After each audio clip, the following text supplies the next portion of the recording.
Oi, gente.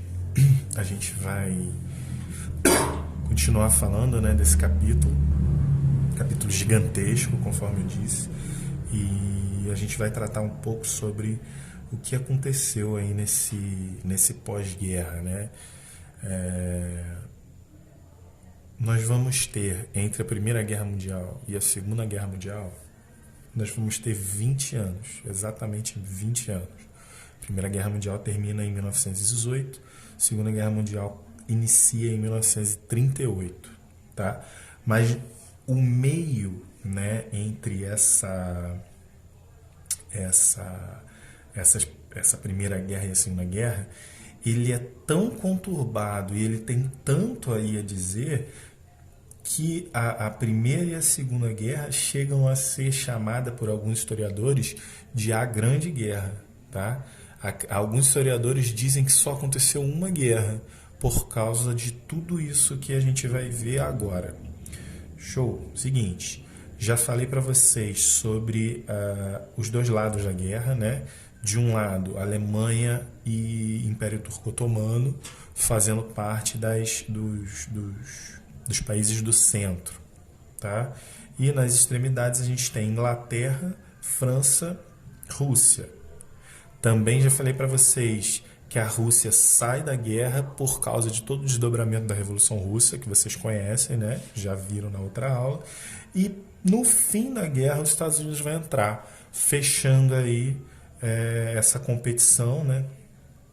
Transformando o lado da Inglaterra, França e agora os Estados Unidos no vitorioso e transformando o lado do Império Austro-Húngaro e Alemanha como perdedor. O Império Austro-Húngaro se desfaz a partir daí, tá? Perde os poderes sobre as nações que ele colonizava na África e no Oriente Médio também. E é isso que a gente vai ver aqui. E vai ver os desdobramentos da guerra, dessa primeira guerra, ok? Olha só, a região da Palestina no pós-guerra. No início do século XX, a região da Palestina pertencia ao Império Turco-Otomano. Nesse período, esse império dominava grande parte do Oriente Médio. Após a derrota dos turcos na Primeira Guerra Mundial, a Inglaterra passou a administrar a Palestina. Assim, líderes de povos árabes que habitavam a região passaram a negociar com os ingleses a possibilidade de criarem um Estado independente. No entanto, naquela época, um movimento promovido por judeus ganhou força, o movimento sionista. Esse movimento só vai se concluir depois, lá em 1955, 50, tá? Bem depois disso aqui, que exigia o direito de formar um Estado para o povo judeu na região da Palestina. Um dos principais argumentos dos judeus para formar uma nação era de que seus ancestrais habitavam a região por muito tempo, até serem expulsos pelos romanos no século II. Dessa maneira, o fim do domínio turco na região incentivou os judeus a ampliarem uma tática iniciada décadas antes, a de comprar terras na Palestina, dominando-a cada vez mais.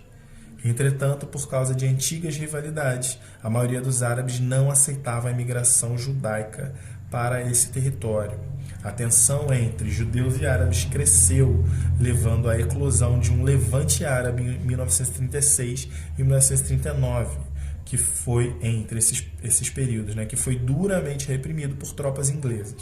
Após esse período, os governantes ingleses e grande parte da comunidade internacional passaram a defender uma partilha da Palestina para que os dois povos pudessem conviver pacificamente na região.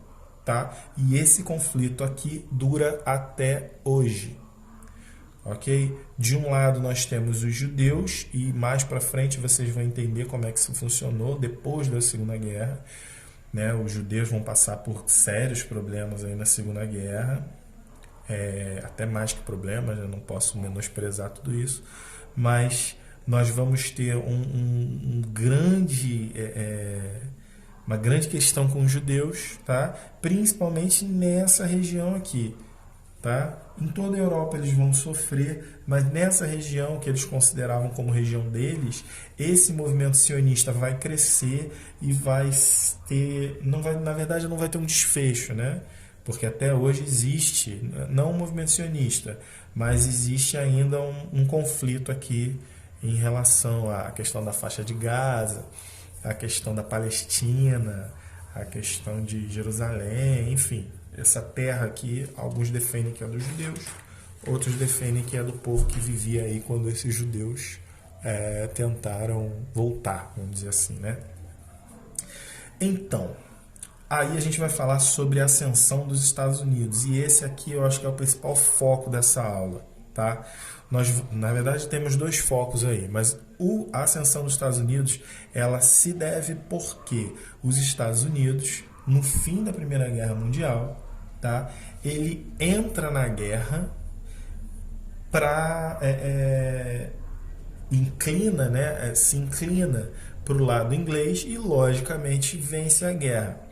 Primeiro, os Estados Unidos já estava conquistando uma revolução industrial bem desenvolvida, tá? Segundo, a economia europeia acaba praticamente, tá? E os Estados Unidos, ele se mostra muito parceiro da Europa para reconstruir a Europa, ok? Lá no Tratado de Versalhes, lembram? A Alemanha assina que vai pagar indenizações e parte dessas indenizações também são para os Estados Unidos. Então, assim, uma série de questões vão acontecendo aí, transformando os Estados Unidos em potência, em superpotência nesse período. Tá? Uma delas, aliás, eu já falei, é mais simples de entender, o fato das outras grandes potências que eram competidoras dos Estados Unidos, né, com os Estados Unidos, elas entram num declínio por causa da guerra, então os Estados Unidos se torna maior, economicamente falando, do que as demais, tá bom? Se tornando até o padrão em relação a consumo, produção industrial e tudo mais, porque as outras produções dos outros países praticamente não existem mais, né? Ó, vamos ver aqui, ó. Como vimos após o final da Primeira Guerra Mundial, a economia europeia estava extremamente fragilizada. Diversas cidades do continente encontravam-se destruídas, havendo muitas dificuldades para retomar a produção industrial existente antes do conflito. Lógico, né? Até porque toda a produção industrial se voltou para a produção bélica, para a produção militar. Então, as produções industriais de trem, de desenvolvimento da sociedade, ficaram um pouco defasadas. Assim, tanto durante a guerra como após seu término, os europeus precisaram importar boa parte dos produtos que consumiam. Os Estados Unidos foram os que mais se beneficiaram dessa situação. Com uma economia bem estruturada no início do século XX, a produção industrial estadunidense teve um importante crescimento no período pós-guerra. Além de exportar seus produtos para a Europa, os Estados Unidos se tornaram grandes credores ao emprestar dinheiro para a reconstrução dos países europeus. Então, o país vai financiar, nesse tempo aí, uma reconstrução dos países europeus. Além disso, vai produzir os bens de consumo que a Europa vai consumir, né? Nesse período em que a Europa está devastada pela Primeira Guerra. Isso vai gerar um lucro gigantesco para os Estados Unidos. Um lucro gigantesco. E os Estados Unidos vai começar, guardem isso que isso é importante, a fazer indústrias para suprir a demanda desses países europeus, tá? Então vamos dizer que eu preciso de... deixa eu pensar alguma coisa produzida nesse momento aí. Carros. Eu preciso de carros. É um excelente exemplo, e até a gente vai ver aqui o Ford, tá? O carro Ford. Aí a questão é a seguinte, eu preciso de carros, sim. A Europa consegue fabricar carros? Não. Por que não? Porque a Europa, toda a indústria dela, nesse período pós-guerra, está se reerguendo, porque a indústria que existia na guerra ou foi destruída ou estava voltada para questões militares. Então, a Europa tem indústrias que produzam carros? Não. Então, qual é a questão? Os Estados Unidos vai começar a produzir mais carros, desenvolver mais carros, para que a Europa possa comprar e os Estados Unidos também possam comprar. Ok? Então, as indústrias produtoras, eu estou dando como exemplo carro, mas eu poderia estar dando como exemplo outras coisas, tá? Ferrovias, trens, aviões, fogões, construção civil, enfim, uma série de coisas, tá? Os Estados Unidos vai emprestar dinheiro para receber em juros, né? Os Estados Unidos vai vender esses carros ou o que quer que seja produzido na indústria, né, para a Europa, tá? Então, muito dinheiro vai entrar na conta americana. O desenvolvimento econômico pelo qual os Estados Unidos passava teve reflexo no cotidiano dos estadunidenses. Não apenas houve um aumento de consumo, houve também um crescimento das cidades, investimentos de obras públicas, como a abertura de estradas. Então, como assim?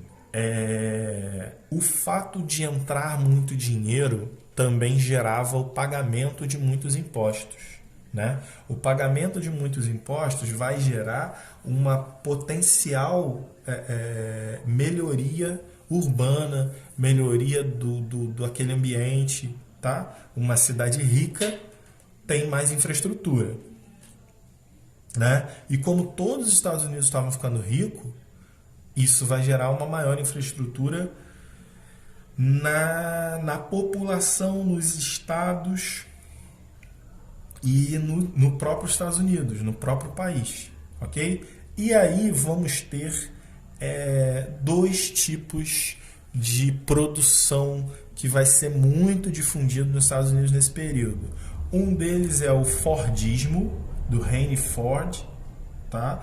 E o outro, Taylorismo, tá?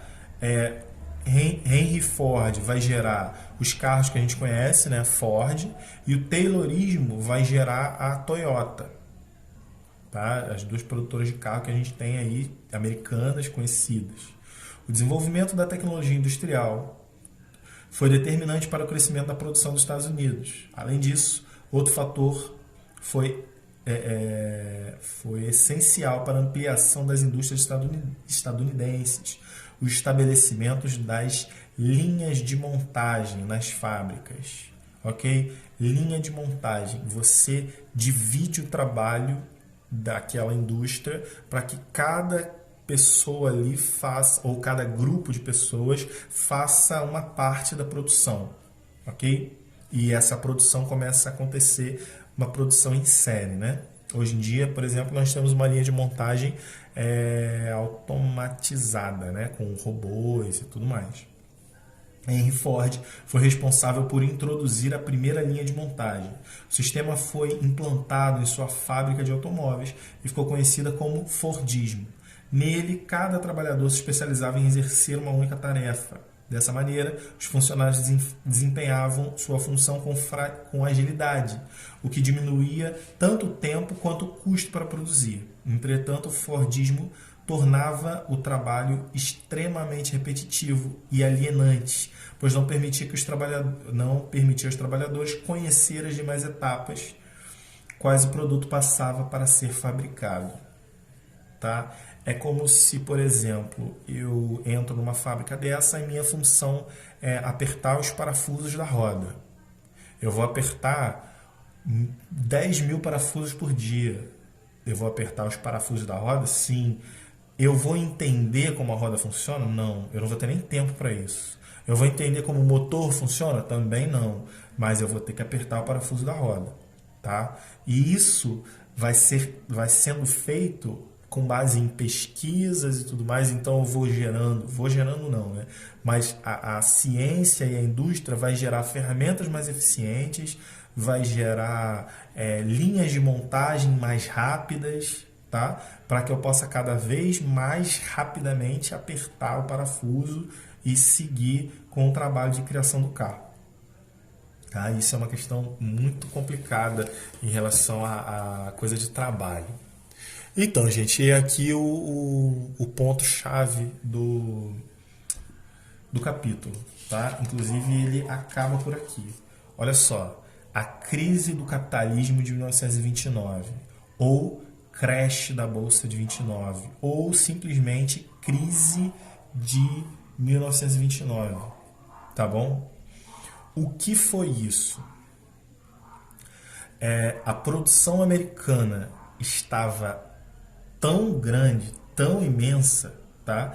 Que ao longo dos anos a Europa foi se reconstruindo com base numa série de estratégias que a gente ainda vai ver só que no próximo capítulo. Tá? Essa reconstrução que a Europa fez gerou uma diminuição na demanda dos produtos americanos, ou seja, a Europa não precisava mais dos produtos americanos. O grande desenvolvimento, o aumento da produção feita nos anos ali 1918, 1919, 1920, o começo ali da década de 1920, não é mais necessária. Só que as indústrias continuam existindo, os trabalhadores continuam existindo e tudo continua lá, produzindo. Tá? Só que não existe mais quem compre. Então isso vai gerar uma gigantesca crise, tá? Que até ano passado era sem precedentes, mas hoje em dia nós estamos vivendo uma crise pior do que essa aqui, segundo os estudiosos dos Estados Unidos, né? E é uma crise que vai gerar vários produtores, várias indústrias americanas, várias pessoas vão ficar sem emprego, vários produtores vão falir, várias indústrias vão falir por causa desse investimento em produção, só que sem ter quem compre essa produção. Então, a crise de 1929 é uma crise de superprodução, tá? E é conhecida na história como a Grande Depressão. Tá? Olha só, o otimismo gerado pelo crescimento de produção industrial dos Estados Unidos durante o pós-guerra causou um grande aumento de investimentos em ações de empresas na Bolsa de Valores de Nova York, valorizando esse mercado. Porém, o crescimento da economia estadunidense era insustentável. Ao longo da década de 20, o mercado interno perdeu parte de sua força com a diminuição dos salários pagos aos trabalhadores. Assim, o poder de compra da população foi reduzido, diminuindo o consumo e tornando a economia frágil. Além disso, aos poucos a produção industrial europeia foi retomada, o que diminuiu consideravelmente as importações de produtos dos Estados Unidos.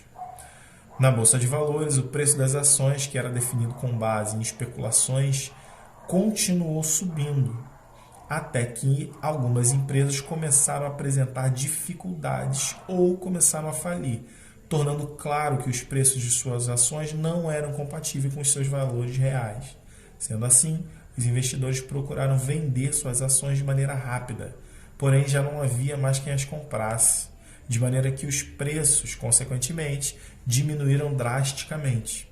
Com isso, em outubro de 1929, o mercado de ações entrou em crise, gerando a grande queda da Bolsa de Valores de Nova York, iniciando o período conhecido como Grande Depressão.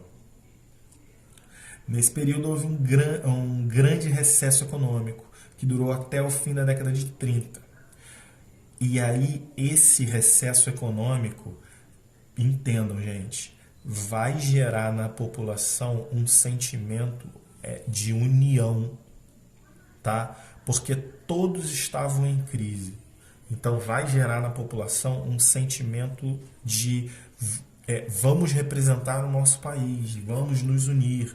E eu não estou falando só dos Estados Unidos. Os Estados Unidos estavam numa crise tão ferrada que isso aqui nem acontece tanto nos Estados Unidos, mas principalmente nas nações europeias que estavam se reconstruindo, estavam se reinventando, isso vai acontecer de uma forma muito presente. E em diversos lugares vai acontecer o que a gente vai chamar de nacionalismo, ou políticas nacionalistas, né, de valorização da nação, valorização de grupos nacionais, tá? Entre essas políticas nacionalistas, nós vamos conhecer o Partido Nazista, que vai se desenvolver ao longo da década de 1930, 32, se eu não me engano, e vai crescer de uma forma gigante por pregar essa questão de união de grupo, somos mais fortes, somos melhores, a gente consegue, entendeu? Esse tipo de ideologia do nazismo vai gerar toda essa problemática da Segunda Guerra Mundial, que a gente vai ver na próxima aula, tá bom? Ou nas próximas aulas, né? Possivelmente a próxima aula eu vou fazer uma correção desse capítulo e de tudo que a gente viu. Ó, continuando aqui só um pouquinho, tá? A partir da Grande Depressão aqui, ó. Nesse período houve uma grande recessão econômica que durou até o final da década de 30. Nos primeiros anos da crise, aproximadamente 12 milhões de pessoas ficaram desempregadas. Mas após mais de 300 mil empresas falirem e 9 mil bancos fecharem, as consequências da crise repercutiram na maior parte dos países capitalistas, principalmente aqueles que dependiam do comércio com os Estados Unidos e seus empréstimos. Por exemplo, no Brasil, essa crise de 29 vai representar uma falência do sistema cafeeiro, tá? E se a gente for lembrar lá atrás, Getúlio Vargas também tinha uma política nacionalista, uma política de valorização interna. Por quê? Nós somos capitalistas, né? O Brasil, e Getúlio vai nessa onda do mundo todo, que é uma coisa que não tem muito como fugir, e também vai gerar esse sentimento nacionalista no mundo, no Brasil. Tá bom? Então, gente, aí com todo esse sentimento aí, nós vamos ver o surgimento desse novo partido, né?